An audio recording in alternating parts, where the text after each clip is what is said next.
नमस्कार दोस्तों। आज हम बात करेंगे शेप ऑफ आयंस के बारे में।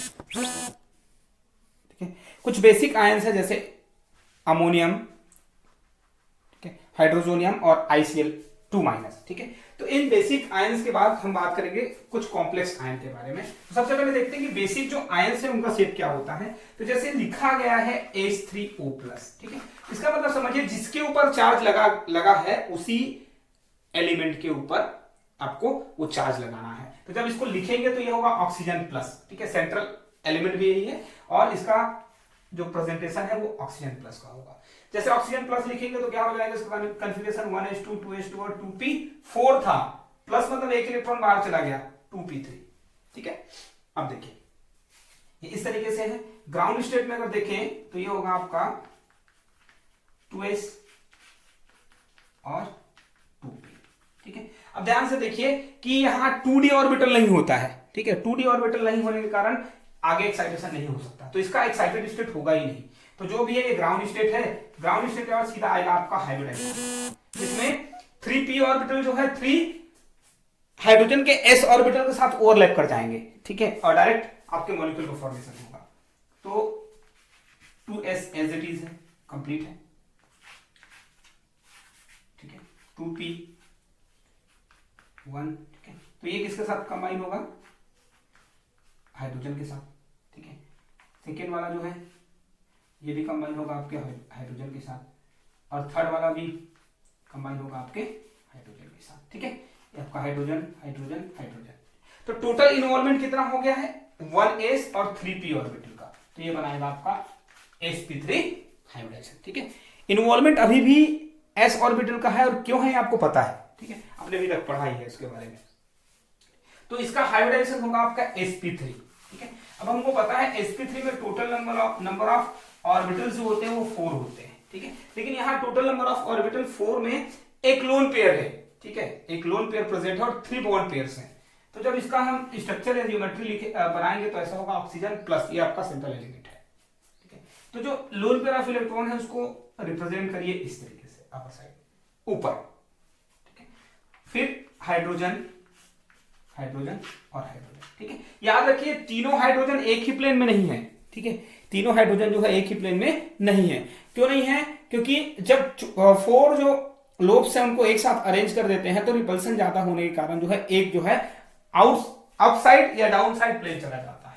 ठीक है, तो 2 हाइड्रोजन के बीच का जो बॉन्ड एंगल बनेगा, ठीक है, वो वाइसेपर थ्योरी के अकॉर्डिंग क्या बोलता है वाइसेपर थ्योरी कि टेट्राहेड्रल है तो 109.5 है, जितना लोन पेयर उसमें 2.5। ठीक है, एक लोन पेयर के लिए 2.5 डिग्री माइनस कर दीजिए, तो 109.5 में अगर 2.5 माइनस करेंगे तो आएगा आपका 107। मतलब जितना अमोनिया का बॉन्ड एंगल होता है उतना ही आपके हाइड्रोजोनियम आयन H3O+ का भी होता है। ठीक है, अब देखिए शेप भी लगभग इक्वल दिखाई दे रहा है। इस तरीके का जो शेप होता है उसको हम लोग क्या कहते हैं, इसको डिस्टॉर्टेड टेट्राहेड्रल या फिर पिरामिडल कहते हैं। ठीक है, क्या कहते हैं, पिरामिडल। ठीक, इसी को ट्राइगोनल पिरामिडल भी कहते हैं और डिस्टॉर्टेड टेट्राहेड्रल भी कहते हैं। ठीक है, तो ये इसका शेप होगा, बॉन्ड एंगल होगा 107 का, स्ट्रक्चर इस तरीके से बनेगा।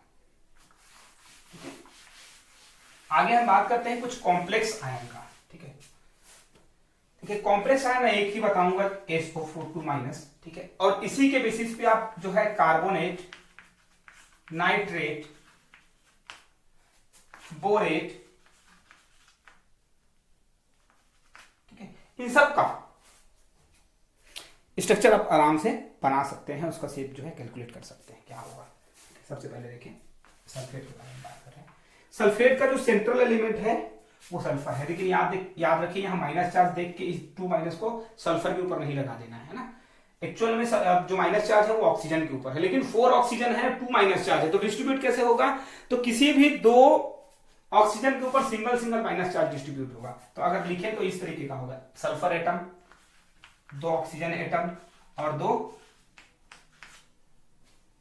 Monoxide ions. ठीक है, चलिए आते हैं वन बाय वन। सल्फर का कॉन्फ़िगरेशन क्या है जी, Neon 3s2 3p4, ठीक है। ऑक्सीजन का सबको पता होना चाहिए 2s2 2p4, दूसरे वाले ऑक्सीजन का भी 2s2 2p4, और दो ऑक्साइड्स हैं उनका होगा आपका 2s2 2p5, ठीक है। ये जो दोनों हैं इनका कॉमन होगा 2s2 और 2p5, ठीक है। बाकी इन दोनों ऑक्सीजन का होगा 2s2 2p4। माइनस चार्ज मतलब इलेक्ट्रॉन गेन कर लेता है और प्लस चार्ज मतलब इलेक्ट्रॉन लूज करता है, ठीक है। ये हो गया। तो ग्राउंड स्टेट आते हैं। ग्राउंड स्टेट ये है आपका 3s और आपका 3p। 3p में क्या है 4 इलेक्ट्रॉन्स हैं, ग्राउंड स्टेट है। अब देखिए 3d भी होता है, याद रखिए 2d नहीं होता, इसलिए 2d वाले में एक्साइटेशन नहीं होता है। जैसे नाइट्रोजन है या ऑक्सीजन प्लस में जो एक्साइटेशन नहीं होता उसके पीछे का कारण है कि 2d नहीं होता, लेकिन इसके पास 3d ऑर्बिटल होता है तो एक्साइटेशन होगा। p से एक इलेक्ट्रॉन और s से एक इलेक्ट्रॉन जो है शिफ्ट हो जाएगा। तो एक्साइटेड स्टेट में क्या होगा आपका 3s सिंगल हो जाएगा, 3p जो एक पेयर था वो भी सिंगल हो जाएगा, और दोनों जो पेयर सिंगल हुए हैं उनका इलेक्ट्रॉन कहां जाएगा, वो d ऑर्बिटल में जाएगा, इस तरीके से, ठीक है। अब ध्यान से देखिए टोटल अवेलेबल ऑर्बिटल कितने हैं, तो टोटल अवेलेबल ऑर्बिटल है 6, 1s 3p एंड 2d, ठीक है। लेकिन टोटल 6 ऑर्बिटल अवेलेबल होने के साथ उसके साथ कंबाइन होने के लिए, ठीक है, आपके पास सिर्फ 4 ऑर्बिटल्स 4 एलिमेंट्स प्रेजेंट है या आयन प्रेजेंट है। देखिए 2 ऑक्सीजन एंड 2 ऑक्साइड्स, ठीक है। तो अब देखिए लिख देते हैं जैसा है। एक ऑक्सीजन का कॉन्फ़िगरेशन अगर लिखें तो कैसे लिखेंगे, फाइनल कॉन्फ़िगरेशन ही लिख रहा हूं मैं, ठीक है। p4 होता है, ठीक है। ऑक्साइड आयन का लिखिए, ठीक है, तो p5 होता है। सेकेंड ऑक्साइड आयन का नीचे लिख देता हूं मैं, ये भी 5 होगा, 2 3 4 5, ये क्या है ऑक्साइड आयन, ठीक है। क्या है ये आपका 2p ऑर्बिटल है। देखिए हाफ फिल्ड p ऑर्बिटल जो है s के साथ कंबाइन होगा, ठीक है। तो डायरेक्ट ओवरलैपिंग है, डायरेक्ट ओवरलैपिंग होने के कारण सिग्मा बॉन्ड बनेगा, ठीक है। फिर देखिए सेकंड जो आयन है वो जो है p ऑर्बिटल के साथ pp डायरेक्ट ओवरलैपिंग होगा, सिग्मा बॉन्ड बनेगा, ठीक है। फिर देखिए आपके पास 2 ऑक्सीजन एटम्स भी हैं, तो उनका अगर कॉन्फ़िगरेशन लिखिए तो ये होगा आपका 2p4, क्या है ऑक्सीजन एटम है। एक और ऑक्सीजन एटम है आपका 3 4 ऑक्सीजन एटम, ठीक है। याद रखिएगा कौन सा आयन है और कौन सा एटम है। जिसके ऊपर माइनस चार्ज है वो आयन है, और आयन के लिए कॉन्फ़िगरेशन है 2p5 का, और एटम क्या है जिसके पास माइनस चार्ज नहीं है वो आपका एटम, उसका कॉन्फ़िगरेशन है 2p4 का, ठीक है। अब देखिए 2 बॉन्ड बन गया सिग्मा बॉन्ड, तो 2 ओवरलैप, 2 जो आपके ऑर्बिटल्स हैं उनका ओवरलैपिंग हो गया है, ठीक है। अब देखिए दोनों ऑक्सीजन के पास 2 ऑर्बिटल हैं, half filled orbital, available orbital जिसको कहते हैं। सबसे पहले डायरेक्ट इन्वॉल्वमेंट होगा p के साथ, 3p के साथ 2p का, ठीक है। तो ये बनाएगा सिग्मा बॉन्ड, ठीक है। फिर दूसरा जो एटम है उसका भी p ऑर्बिटल जो है 3p के साथ ओवरलैप कर जाएगा, ये भी बनाएगा आपका सिग्मा बॉन्ड, ठीक है। ध्यान से सुन लीजिए, अभी तक 4 डिफरेंट स्पीसीज हैं, सब ने एक एक डायरेक्ट ओवरलैपिंग किया है, और इस डायरेक्ट ओवरलैपिंग से 4 सिग्मा बॉन्ड्स बने हैं, ठीक है। 4 1 2 3 4। अब याद रखिए किसी भी 2 एलिमेंट्स के बीच में सिर्फ एक सिग्मा बॉन्ड बन सकता है, फिर जो सेकंड ओवरलैपिंग होगा वो हर बार पाई बॉन्ड बनाता है। तो एक ऑक्सीजन पहले ही सिग्मा बॉन्ड बना चुका है, दूसरा ऑक्सीजन एटम भी सिग्मा बॉन्ड बना चुका है, लेकिन अभी भी दोनों ऑक्सीजन के पास एक एक ऑर्बिटल और सल्फर के पास 2 ऑर्बिटल अवेलेबल है ओवरलैप करने के लिए। तो ये बनाएगा आपका पार्शियल ओवरलैपिंग के थ्रू पाई बॉन्ड, ठीक है। जो पार्शियल ओवरलैपिंग के थ्रू बनने वाला बॉन्ड है वो कहलाता है पाई बॉन्ड। अब देखिए p और d और p ऑर्बिटल के बीच में जब ओवरलैपिंग होता है तो ये कहलाएगा p पाई d पाई बॉन्ड। ध्यान से सुनेंगे ना, एक p ऑर्बिटल है और दूसरा d ऑर्बिटल है, दोनों के बीच में जब पार्शियल ओवरलैपिंग होगा और उस पार्शियल ओवरलैपिंग से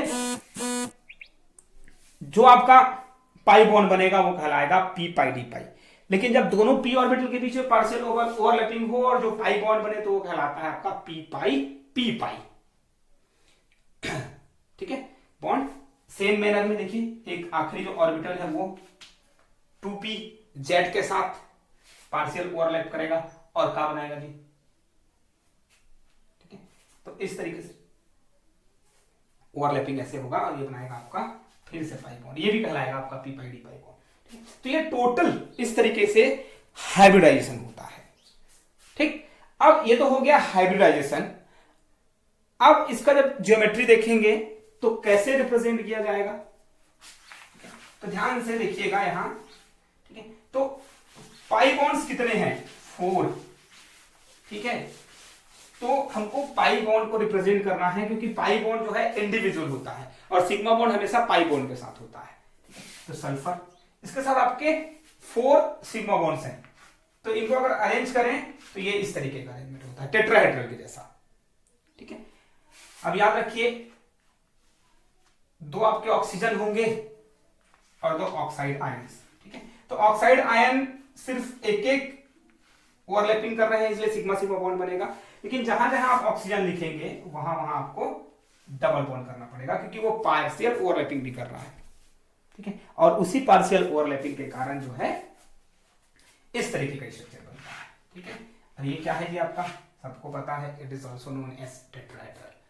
ठीक, तो ये हो गया बेसिक कुछ आयंस जिनके हेल्प से आप बाकी आयंस के ज्योमेट्री और स्ट्रक्चर का पता लगा सकते हैं।